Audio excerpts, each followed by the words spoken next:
50% of high school kids are drinking at any given day, any given time. So that's more than 50%. That just means that any given night, Saturday, Sunday, Monday, 50% are drinking and or smoking marijuana. And I was seeing states legalizing marijuana. If someone's taking marijuana is driving, that may be more dangerous than drinking, in my opinion. I could be wrong, but I think that is something we're starting to see more and more. I would say within 10 to 15 years, you can see a ton of states legalizing it. One for revenue and one that can't stop it anyway. I think that's a very slippery slope. Once you legalize it, yes, you take away the idea they're going to rebel and do it. But you're also now you're sanctioning it. Now you're actually telling them there's nothing wrong with it. There's nothing to be fearful about. I'd like to see it if it was going to be legalized anywhere, minimum age 25. I can't see it being done with kids under the age of 25. They don't have the judgment. Motor vehicle crashes, which when you start to get beyond teenage years per se, say from 15 to 24, the rate of fatal crashes involving drivers is double when there's alcohol involved. We don't know marijuana yet, but I bet it's going to be even higher. I've no doubt. And the problem that I'm seeing is the ones that are making decisions are looking at it the wrong way. I'm not against legalizing almost every drug in a controlled way. Because you take the crime out of it, jails get diminished. And maybe treatment centers for addiction is better than jail if they're done correctly. But so far, I see 3 days, you go right back what you're doing, you see your friends, you're right back to your addiction. We got to look at this in an honest way.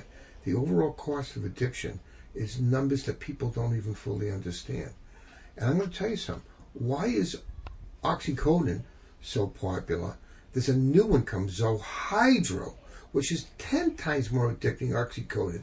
We don't need a new pain-killing medicine in this country. We need more understanding of what pain is, treating the cause of pain, and less the medicine that a doctor gives you for 30 days. Am I wrong? Couldn't agree with you more. When I do get adults coming in, one of the things I've always been amazed at is they make a distinction between being addicted to drugs, street drugs, and prescription drugs.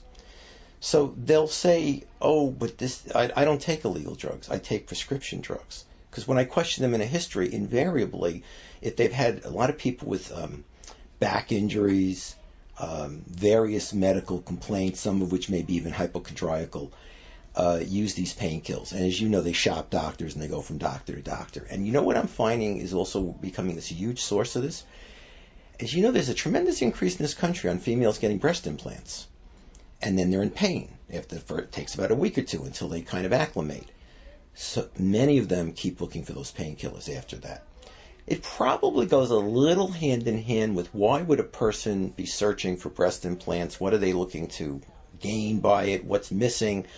And when maybe the breast implant doesn't quite do what they thought it might do in terms of their self-esteem and their peace, they start to latch onto these pills the doctor gave them.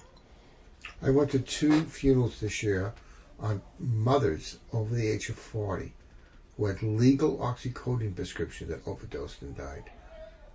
I think there should be some investigation why doctors write for it. And maybe there should be a limit, a week, maybe a little longer. But these aren't trained for pain management. And there are 2 types of pain management doctors I find. Ones who just write prescriptions next patient, ones who find out the cause of the pain and only use them in a targeted period of time and go into other ways of treating pain. They only try to use it not extended periods of time because they know the addiction rate is through the roof. That bothers me. I'm seeing the other side more than the good side. Am I wrong? You're not wrong at all. My personal experience has been that I've had a fair number of horizontal problems, different issues, and I've been prescribed, and I routinely get prescribed painkiller, Vicodin, and they'll get prescribed for me 24 to go home from the procedure with 24. I might use 2 over the first 24 to 48 hours. By the next day, I would say to myself, I don't understand. I'm not in any kind of pain or discomfort. And you can leave it in your cabinet in the bathroom. Forget you have an extra 22. You have a teenager. They're going to find the 22. Yes. So I think we got to rethink it. Everybody has a little bit of blame here. There's no one free of blame here. There's no one free to blame. Look, we have a system in managed care where the doctors are harried. And I think the reason they give out 24 is they don't want the person calling back in 5 days and they want another prescription. They just said, let me give him 24. I won't hear from this guy.